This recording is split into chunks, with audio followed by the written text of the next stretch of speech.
Good afternoon friends, आप सभी का स्वागत है आपके अपने चैनल वर्चुअस में। मैं ध्रुव फॉर्मर एसबीआई पीओ। आज आप लोगों के लिए एक इम्पॉर्टेंट सेशन लाया हूँ रिगार्डिंग ईसीजीसी पीओ प्रिपरेशन। अब जो लास्ट वीडियो मैंने ईसीजीसी के लिए जो अपलोड किया था, जिसमें हमने बात की थी कि क्या हमें अप्लाई करना चाहिए, प्रीवियस ईयर कट ऑफ्स क्या है, एग्जाम पैटर्न क्या रहता है, उसमें काफ़ी लोगों ने कमेंट्स किया कि सर एक डिटेल सेशन बताइए जिसमें हमें सेक्शन वाइज पता चल सके कि ईसीजीसी पीओ के लिए जो रिटन टेस्ट है उसके लिए कैसे प्रिपरेशन की जाए। बाकी जो हमारे बैंक और इंश्योरेंस एग्जाम्स है जो अब अपकमिंग है, उनके लिए जो हम प्रिपरेशन कर रहे हैं उससे कितना डिफरेंस है, क्या क्या अलग चीज़ें करने की ज़रूरत है। तो ये सारी बातें इन डिटेल हम करेंगे। तो सभी से रिक्वेस्ट है सेशन को एंड तक देखिएगा। जो नए यूजर्स हैं उनसे रिक्वेस्ट है please subscribe to our channel और नोटिफिकेशन बेल ज़रूर प्रेस कीजिएगा, जिससे जब भी कोई नया सेशन आप लोगों के लिए हम लेकर आए तो उसका डायरेक्ट नोटिफिकेशन आपको मिल जाए और उसी समय जाके आप वीडियो देख लें। So let's start. शुरुआत करते हैं, स्टार्टिंग से स्टार्ट करेंगे। सबसे पहले एग्जाम पैटर्न आप सभी को पता है, बार बार मैं रिपीट नहीं करूंगा। सेक्शन वाइज बात कर लेते हैं। सबसे पहले तीन मेजर जो हमारे सेक्शंस रहते हैं, जो प्री में भी रहते हैं और मेंस में भी। अब इसमें तो प्री और मेंस दो चीज़ें हैं नहीं, सॉरी, प्री और मेंस दो चीज़ें हैं नहीं, एक रिटन टेस्ट है और उसका जो डेट है वो है आपका 14 मार्च का। अभी जो टेंटेटिव डेट दिया गया है 14 मार्च 2021 है। तो रफली आपके पास 70 टू 75 डेज हैं, जो सफिशिएंट टाइम है इस एग्जाम को क्लियर करने का। ये विश्वास मैं रखता हूँ अगर आप अच्छे से प्रिपेयर करें तो तीन मेजर सब्जेक्ट्स हैं जिनकी मैं बात कर रहा था, क्वांट्स, रीजनिंग एंड इंग्लिश। ये तो तीन स्टैंडर्ड सब्जेक्ट्स रहते हैं। अब इसके अलावा जनरल अवेयरनेस है और साथ ही साथ कंप्यूटर एप्टीट्यूड का भी सेक्शन है। सभी के लिए सेक्शनल टाइम्स है, सेक्शनल कट ऑफ्स है, डिफरेंट डिफरेंट वेटेजेस आपको ऑलरेडी पता है, उसके बारे में मैं बात नहीं करूंगा। प्रिपरेशन पे आ जाते हैं। सबसे पहले क्वांट्स, रीजनिंग और इंग्लिश के बारे में अगर हम डिस्कशन करें तो अलग से कुछ भी प्रिपेयर करने की जरूरत नहीं है। अब आप सभी को पता है जनवरी और फरवरी में बहुत सारे बैंक के जो मेंस एग्जाम है वो कंडक्ट होने वाले हैं, उसके लिए आप लोग प्रिपेयर कर रहे हैं। उससे कुछ अलग करने की जरूरत नहीं है। मैंने पहले भी आपको बताया था जो लेवल आपको देखने को मिलेगा वो LICW मेंस के कंपैरेटिव है। अब काफ़ी लोगों को LICW मेंस के लेवल के बारे में एग्जैक्टली पता नहीं है कि सर क्या हमने कभी एग्जाम दिया नहीं LICW का, तो हमें आइडिया नहीं है। तो जनरल सेंस में थोड़ा सा और जनरल सेंस में बताइए क्या लेवल रहेगा। अगर रफली बात करें, मेंस के कंपैरिजन में बात करें तो ये लेवल मोर टुवर्ड्स मॉडरेट है और मॉडरेट में भी इजी की तरफ थोड़ा ज़्यादा जाता है। प्रिपरेशन के सेंस में बात करें तो जो जो स्टूडेंट्स RRB मेंस के लिए प्रिपेयर कर रहे हैं या फिर क्लर्क मेंस के लिए प्रिपेयर कर रहे हैं, उनके लिए प्रिपरेशन मोर देन सफिशिएंट रहेगी। तो बोलने का मतलब ये है कि अगर आप RRB PO मेंस की कर रहे हैं, चाहे RRB क्लर्क मेंस या इवन IBPS क्लर्क मेंस की कर रहे हैं, तो वो प्रिपरेशन सफिशिएंट रहेगी for all the three major subjects, quant, reasoning and English. उसके लिए कुछ अलग से आपको करने की जरूरत नहीं है। कंटिन्यू रखिए अपने प्रिपरेशन। जो टेस्ट सीरीज से आप प्रैक्टिस कर रहे हैं, लाइव सेशंस जो फॉलो कर रहे हैं, जो हमारी प्लेलिस्ट मेंस के लिए बन रखी है, उसके सभी जो वीडियोस हैं उससे अच्छे से अगर आपने प्रैक्टिस की है तो वो सफिशिएंट है, उसको कंटिन्यू रखिए। ठीक है। अब रही बात जनरल अवेयरनेस और कंप्यूटर के लिए, तो पहले कंप्यूटर के बारे में बात कर लेते हैं। लास्ट ईयर जो कंप्यूटर का जो एग्जाम था वो बहुत ही इजी था, आराम से स्कोर हो रहा था। और कंप्यूटर के लिए भी मैं फिर से RRB मेंस की तरफ जाऊंगा क्योंकि RRB मेंस में कंप्यूटर का भी सब्जेक्ट रहता है। तो जो जो स्टूडेंट RRB मेंस के लिए प्रिपेयर कर रहे हैं और कंप्यूटर की तैयारी कर रहे हैं, उनको अलग से कुछ प्रिपरेशन करने की जरूरत नहीं। यही अच्छी चीज है दोस्तों, सारे एग्जाम एक ही पॉइंट पे आ रहे हैं तो अलग अलग प्रिपेयर करने की जरूरत नहीं। एक ही प्रिपरेशन काफी सारे एग्जाम्स के लिए हेल्पफुल रहने वाली है। वही बात ईसीजीसी पीओ के लिए भी रहेगा।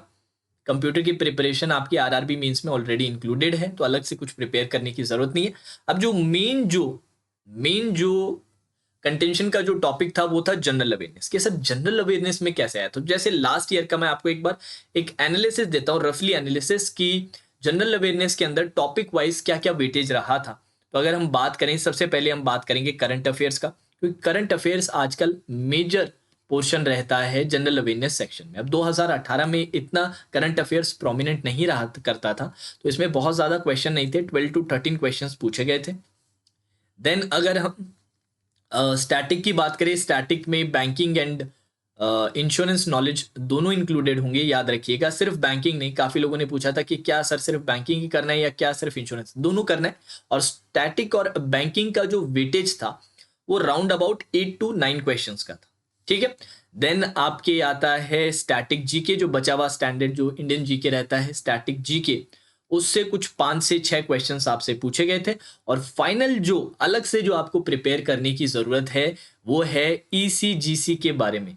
ईसीजीसी के बारे में नॉलेज एज एन ऑर्गेनाइजेशन, जो ईसीजीसी है उनके लेटेस्ट डेवलपमेंट, उनके डिफरेंट पॉलिसीज, डिफरेंट जो जो चीज़ें हैं उनसे related round about 9 questions were asked. 9 question के अराउंड यहाँ से भी पूछे गए थे। अब इस साल जो 2021 में जो पेपर होने वाला है उसमें क्या चेंजेस देखने को मिलता है, जो मुझे पर्सनली लगता है, ये कोई ऑफिशियल नोटिस नहीं है, कोई ऑफिशियल स्टेटमेंट नहीं है साइट की तरफ से, ऑर्गेनाइजेशन की तरफ से, ये मेरा पर्सनल ओपिनियन है कि करंट अफेयर्स का वेटेज अब ऑलमोस्ट सभी एग्जाम्स में बढ़कर आता है, ज़्यादा वेटेज मेजॉरिटी इधर से ही रहता है। तो मैं ये जो पोर्शन है ये एक्सपेक्ट कर रहा हूँ इसमें 4 से 5 मार्क्स का ज़्यादा वेटेज, मतलब 15+ क्वेश्चंस मैं एक्सपेक्ट कर रहा हूँ सीधे सीधे करंट अफेयर से।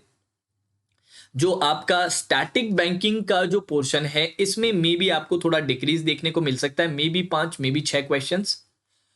स्टैटिक जो जीके है बाकी बचा हुआ उसमें 4 से 5 questions are more than sufficient.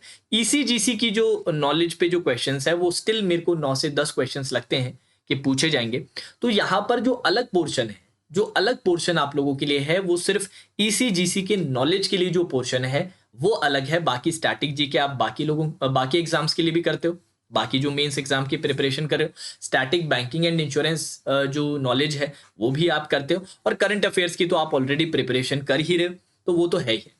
अब सर सवाल आता है कि हम इसकी, जैसे काफ़ी लोगों को सोर्सेस अगर अभी तक नहीं पता है, तो करंट अफेयर्स के लिए मैं हमेशा आप लोगों को सजेस्ट करता हूँ अफेयर्स क्लाउड का एनुअल सब्सक्रिप्शन। बहुत इंपॉर्टेंट है करंट अफेयर्स का सेक्शन, तो अफेयर्स क्लाउड का एनुअल सब्सक्रिप्शन मैं आप लोगों को सजेस्ट करता हूँ बहुत ही रीजनेबल रेट में, बहुत ही रीजनेबल रेट में है। और अगर आपने अभी तक एनुअल सब्सक्रिप्शन नहीं लिया है 2020 का, और अगर आप लेना चाहते हैं तो आप हमारा कोड VIRTUOUS वर्चुअस कोड आप यहाँ पर यूज कर सकते हैं और आपको एक सर्टेन डिस्काउंट मिलेगा, और जो टोटल प्राइसिंग आएगी वो बहुत ही रीजनेबल है। चेक कीजिएगा, लिंक मैंने नीचे डिस्क्रिप्शन में दे रखा है। अब इसके अलावा ईसीजीसी नॉलेज के बारे में मैं थोड़ा सा और रिसर्च करना चाहता हूँ। एग्जैक्टली मुझे क्वेश्चंस नहीं मिल पाए, नहीं तो मैं एक सेपरेट वीडियो अभी तक बना चुका होता। बाकी इस पे मेरा अब थोड़ा सा फोकस रहेगा, रिसर्च में इसके बारे में करूंगा कि किस तरह के ईसीजीसी से रिलेटेड सवाल पूछे जाते हैं, ये एक इंपॉर्टेंट पार्ट रहेगा।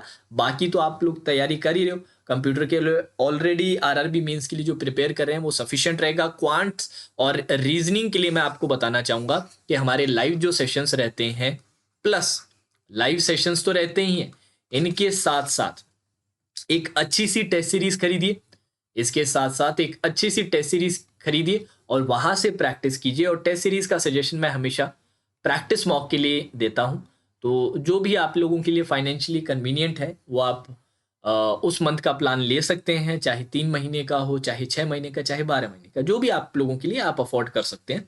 और इसका लिंक भी आपको नीचे डिस्क्रिप्शन में मिल जाएगा। तो क्वांट्स और रीजनिंग के लिए live sessions plus test series से प्रैक्टिस, प्लस हमने आप लोगों के लिए मेंस की एक प्लेलिस्ट बना रखी है जिसमें सिर्फ आरआरबी क्लर्क मेंस या आरआरबी पीओ मेंस या आईबीपीएस क्लर्क मेंस या इवन जो एसबीआई और आईबीपीएस पीओ मेंस है वो नहीं है सिर्फ टारगेट पूरे के पूरा जो मेंस के जो डिफरेंट एग्जाम्स है सभी को कवर करते हुए वो प्लेलिस्ट है, और दोनों क्वांट्स और रीजनिंग के लिए सेपरेटली बन रखी है। इसका भी जो लिंक है मैंने नीचे डिस्क्रिप्शन में दिया है, तो जाके चेकआउट कीजिएगा। बहुत सारा कंटेंट है वहां पे प्रैक्टिस करने के लिए। ये 3 चीजें आप मिला लेते हैं, playlist, live sessions and then the test series और उसका सजेशन प्रैक्टिस मॉक का, तो क्वांट्स और रीजनिंग की प्रिपरेशन हो जाएगी और साथ ही साथ इंग्लिश की भी अच्छी प्रिपरेशन आपकी हो जाएगी। ठीक है, तो आई होप मैंने सारी चीजें यहाँ पर कवर कर ली है। अब इसके अलावा भी अगर आपके कोई डाउट रहे कि सर ये पोर्शन आप कवर करना मिस कर गए, तो प्लीज़ कमेंट सेक्शन में मुझे बताइएगा। मैं नेक्स्ट टाइम जल्दी से जल्दी उस पर सेशन लाने की कोशिश करूंगा। अब मेरा टारगेट ये रहेगा कि जो नेक्स्ट वीडियो जो ईसीजीसी पे हो वो ईसीजीसी नॉलेज पे जो पूछे गए सवाल हैं, किस तरह के सवाल पूछे जाते हैं और इनकी प्रिपरेशन कैसे की जाए, उस पर रहेगा।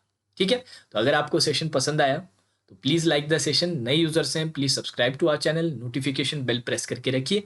इन अपडेट्स और स्ट्रैटेजी वीडियोस के अलावा 4 लाइव सेशंस जनरली हमारे सेशन पे रहते हैं।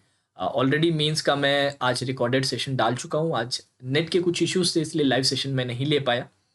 इसके बाद जो नेक्स्ट सेशन रहेगा शाम को SBI PO प्री के लिए एक मॉक पेपर मैं आपको सॉल्व करवाऊंगा, बिल्कुल SBI PO प्री लेवल पे होगा, तो लाइव क्लास अटेंड कीजिएगा, बहुत हेल्पफुल रहेगा। फिर उसके बाद रात को 9:15 बजे 9:15 PM पे क्वांट्स मेंस की क्लास लेंगे आज सिंह सर, तो उसे भी मिस मत कीजिएगा। Now that's all for today's session. Have a great day.